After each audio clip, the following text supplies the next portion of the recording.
negotiations wouldn't begin until next spring and construction not until 2020. And right now I'm standing under the scenic crossover where the murky water continued to flow this afternoon. You can see behind me, this sign right here is one of just many businesses. So from here at home plate to first base is 60 feet. Crime scene tape is very unusual. I'm going to step out of the way and have our videographer show you what is happening live right now. Chief Williams says he'd like to see cameras like this one all across the city of Springfield so that the impacts they've made right here in Park Central Square. Now the money could either be behind a tree, in the bushes, under a bench, or even under a rock. Chris, I've been asking over and over again, can you bring the sunshine? Or played a huge role in constructing buildings on Drury's campus, like the Trustee Science Center. And he expanded the campus by adding student housing on the west side of Benton. Bitcoin network is made up of a computer or groups of computers called miners. These miners are constantly running to decode an encrypted message or math problem. I'm gonna give it a shot. We're out here in what they call the Himalayas.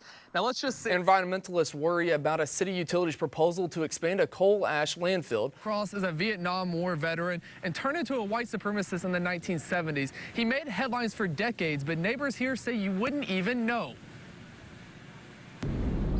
Mitzi Owens lives next door to Fraser Glenn Cross and his wife and says he was a man who lit up the room. As soon as he walked in, you know, it was, hey ladies, you know, and how are we doing today? But never knew the 73-year-old had a rap sheet of racial run-ins stretching decades. It just goes to show you, normal people, you know, you think you know somebody. Vincent Jennings studies white supremacy groups and their impacts to communities. We dealt with hate groups and white supremacist groups like the Ku Klux Klan.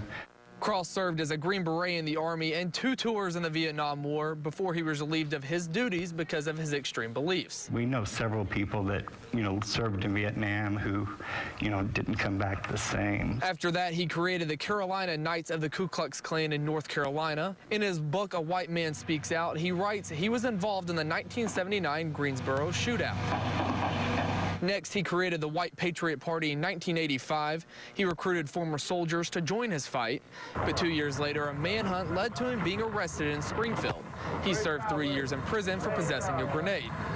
I got home last night. Owens says it's scary to think one man could have so much hatred and live a normal life. I had been told all these things all those years, but to see him and talk to him, he does not come across, he was very nice. In bold white letters, words you may not expect to see in a newspaper or the headline of a front page article in the Standard. I feel like maybe the entire position isn't represented as accurately as it could be, but it really gets your attention. The article describes a scene during a silent protest before the homecoming game October 18th. Trevor Mitchell is the editor-in-chief and defends his decision to write the article. When the people were yelling them at the protesters, they weren't saying F-word you all and, you know, I don't care about N-word. They were using the uncensored word. The people yelling things were not censoring themselves. And so I think it was important that we didn't censor ourselves either. Erica Galladay was one of those marchers and agrees with the headline. I really feel like it just draws attention to the issue, which was the point of the march during homecoming. The paper is not managed by the university, but advised by a faculty member. Suzanne Shaw is the vice president of marketing and communications for MSU.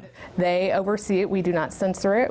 They have a faculty advisor who guides them along the way to help them remain legal. They did not break any university policy. Students say that the conversation about the racial divide should be open to both sides so they can be handled civilized and not at a tailgate during a football game or written on the front page of the newspaper. Shaw says the entire story was fair and should not tarnish the MSU brand. You can't just stop at the headlines. You have to read the rest of it. And I think if they do that, then they'll understand that this is a great place to be where freedom of speech is embraced. Mitchell says reactions are mixed, but the issue remains the same. I don't think that that's serious of an issue as showing to people what is being said to students on our campus by their students. Boeing 737 typically takes about 5,000 feet to get off the ground, but with perfect wind conditions and the right weight, these crews were able to get it off the ground and on its way to Tulsa. Here we go. After hours of sitting on the apron, Southwest Airlines 4013, a Boeing 737, was off the ground. We're very, very happy to see that the flight took off safely and is on to its next destination to serve Southwest customers. Hundreds of people showed up to see history in Taney County after the scary sight last night. So I looked up on the back deck and it was probably about 150 feet off the ground. above the trees rather. Ground crews from Branson Airport were called in to refuel and replace a part on the airliner. Jeff Burt from the Branson Airport says his crews were ready to welcome the 124 passengers on board. The Branson Airport was operating normally, weather conditions were good, the control tower was open, and the airport was ready for aircraft operations at BKG. He says the pilot did everything needed to land. The Springfield approach communicated first with the aircraft, then they were handed off to the Branson Tower, and the Branson Tower cleared the aircraft to land. Except land at the right airport. The flight was scheduled to arrive at 5:20 at Branson. The flight was delayed by an hour and touched down at approximately 6:10 at PLK, M. Graham Clark Downtown Airport. Now the FAA and NTSB are investigating the incident.